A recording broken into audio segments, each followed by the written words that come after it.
Berkisah tentang seorang ahli bela diri muda bernama Lee Jung-do yang memiliki sabuk hitam dalam taekwondo, kendo, dan judo.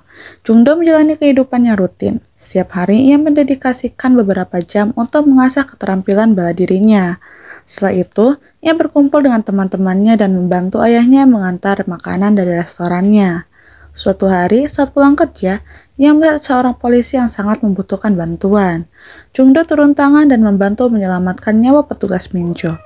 Jungdo mendapat penghargaan atas keberaniannya, dan ia diperkenalkan kepada petugas percobaan Kim Sun Min. Sutradara melihat potensi dalam diri Jungdo dan memberinya pengarahan tentang peran petugas bela diri. Jungdo jelas tentang satu hal, ia menginginkan pekerjaan yang menyenangkan, dan menjadikan petugas bela diri menjamin adrenalin dan rasa kepuasannya.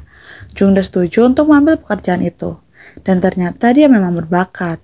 Dalam beberapa bulan di pekerjaannya, Jungdo telah belajar cara mengenali pelanggar yang berulang. Ia senang bekerja dengan Direktur Kim, dan bersama-sama mereka membentuk tim yang tak terkalahkan. Mereka telah menangkap beberapa pelanggar yang sedang menjalani masa percobaan, dan Jungdo mulai semakin menghormati pekerjaannya dari hari ke hari.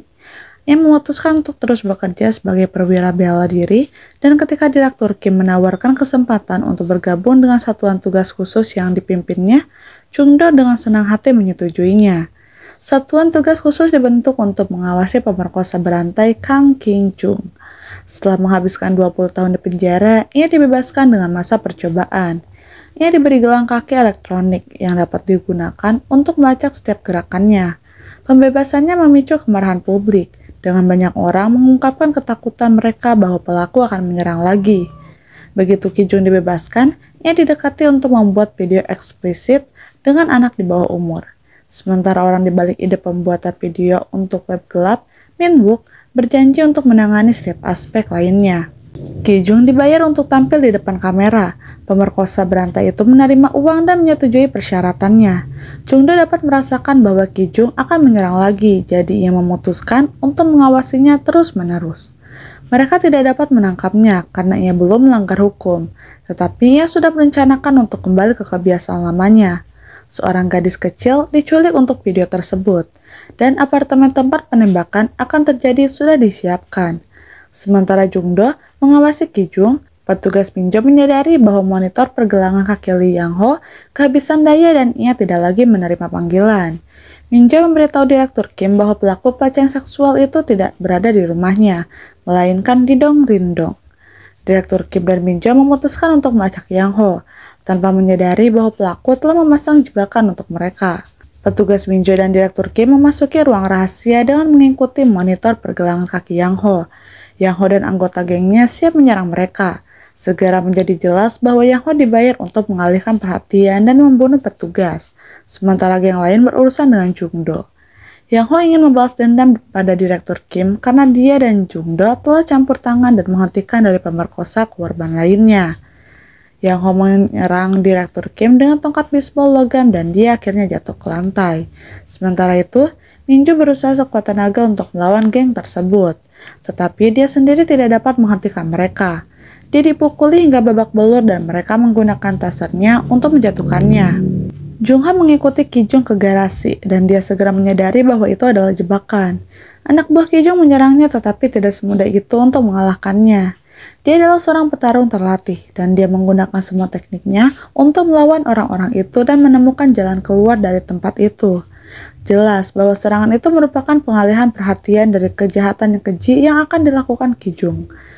Kamera dihidupkan dan Ki Jung yang bertopeng siap merekam video, tetapi untungnya Jungdo campur tangan. Jungdo menduga Ki Jung berada di gedung apartemennya karena monitor pergelangan kakinya. Namun saat ia melihat jejak sepatu di ruang bawah tanah, ia tahu bahwa Ki Jung tidak ada di rumahnya. Ia pergi ke ruang bawah tanah dan mendengar suara teriakan teredam. Ia mencoba mendobrak pintu tetapi sia-sia. Jungdo memutuskan untuk masuk melalui jendela dan meminta salah satu tetangga untuk menelpon polisi. Ia berhasil masuk dan menemukan Ki Jung di sana. Keduanya terlibat perkelahian hebat. Jungdo kelelahan setelah mengalahkan gerombolan itu, dan Ki Jung mulai mengalahkannya.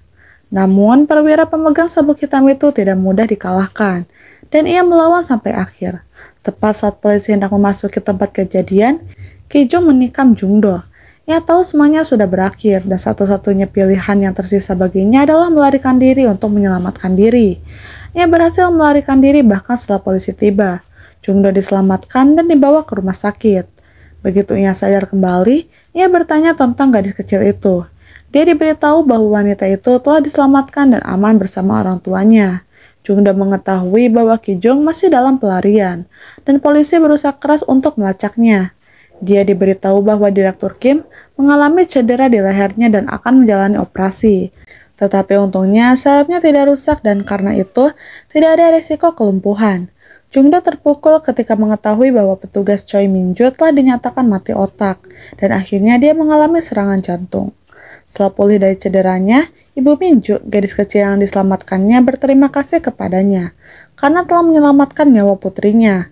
Ibunya mengatakan bahwa meskipun Minju berjuang untuk mengatasi traumanya, dia selalu ceria ketika ibunya berbicara tentang Jungdo. Setelah berbicara dengannya, Jungdo menyadari betapa besar dampak pekerjaannya. Meskipun dia disarankan untuk beristirahat, dia menolak untuk tinggal di rumah. Dia tidak bisa beristirahat karena tahu bahwa ada predator yang berkeliaran di jalan dan berpotensi menyerang anak di bawah umur. Dia bekerja sama dengan teman-temannya untuk menangkap Kijung. Jungdo memiliki plat nomor mobil yang dia curigai terkait dengan Kijung. Mostur menggunakannya untuk menemukan pemiliknya. Mereka berhasil membobol rumah Minwook dan mereka menyanderanya. Mereka menemukan terabita video eksploitasi anak di rumahnya. Minwook awalnya menolak memberikan informasi apapun, tetapi setelah sedikit menusuk matanya dengan taser, ia bersedia mengungkapkan semuanya asalkan matanya diobati.